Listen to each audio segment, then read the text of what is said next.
In this video, we will look at the solutions for the 2018 question paper, question 3. This question is on classes and objects. In 3.1, you were given the declarations for 3 attributes, and you were also given the toString method. The attributes were fname, which is the name of the restaurant, fyear opened, the year the restaurant was opened in the form YYYY, and F number of employees, the number of employees at the restaurant. 3.1.1, you are required to write a constructor method that will receive the name of the restaurant, the year the restaurant opened, and the number of employees as parameters, and assign these to the attributes. So before we get to that constructor, here, this was given information. These were the 3 attributes that were given to us: the name, fyear opened, and F number of employees.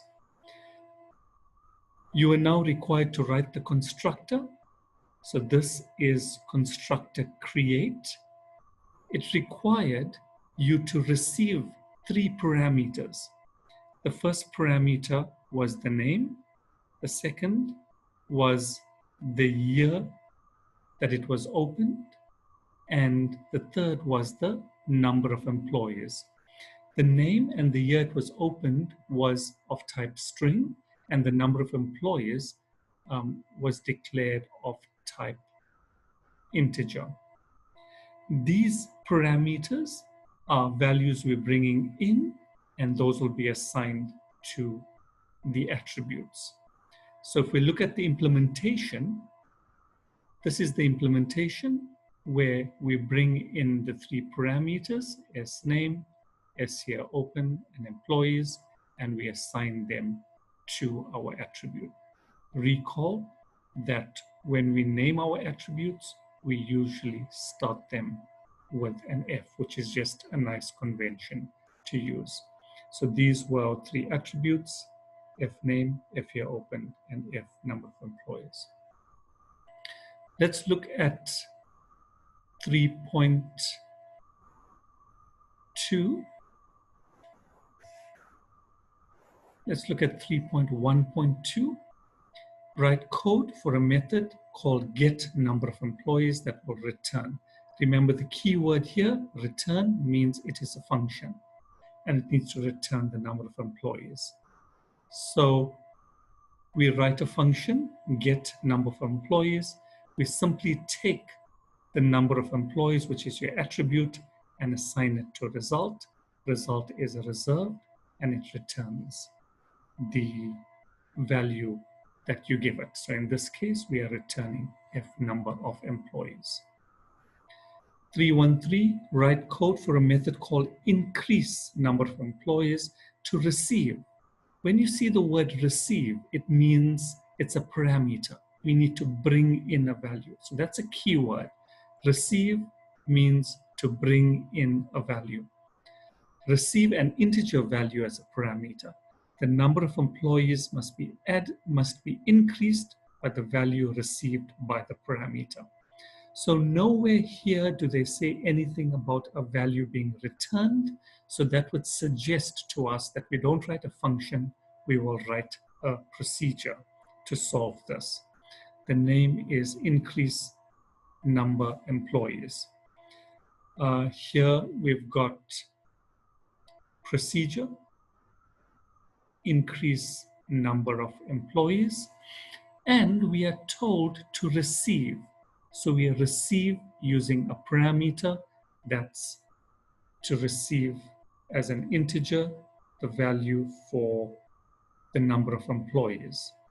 So we receive that, and we add that to the total number of employees, and we assign it back to the variable. So this is our accumulator. We take the current value and add it to the value that we are bringing in and store it back into our attribute, F number of employees. 3.1.4. Write code for a method called compile code that receives, again, the keyword receives, that means it's a parameter to receive the full name of the owner. So here we're receiving the owner name, not to be confused with the name of the restaurant. And compiles and returns an identification code, and that's the format. So the percentage represents the first letter of the name, the dollar represents the last two letters of the full name of the owner, and the Y's represent the year the restaurant opened, and we have an attribute for that. So let's compile this code. They wanted us to bring in the name of the owner. As I said, don't confuse this with the name of the restaurant.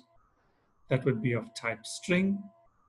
And this function is returning a value.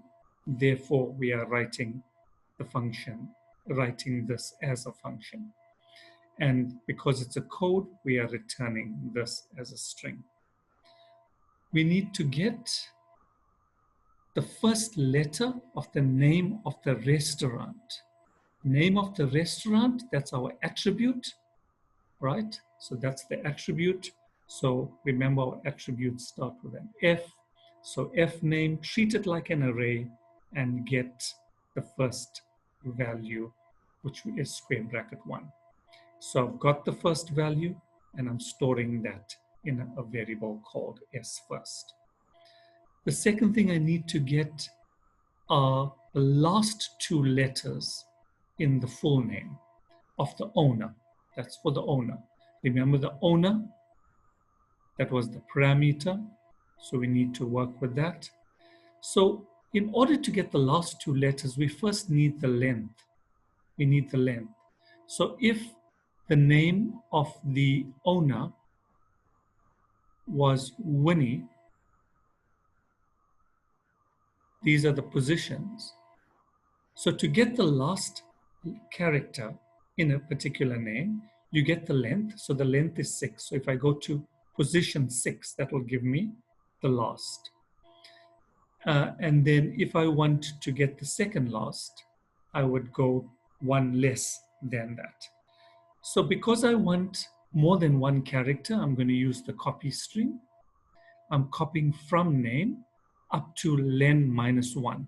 So the length in this case is 6 minus 1 takes me to 5. So I want to copy from position 5. Notice this copy has only 2 parameters. When the third parameter is omitted, the copy will stop till it reaches the end, in which case it will give me position 5 and 6, which are the last 2 characters.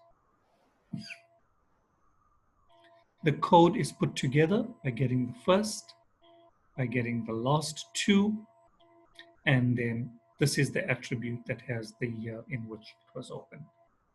So that gives us the answer to 3.1.4.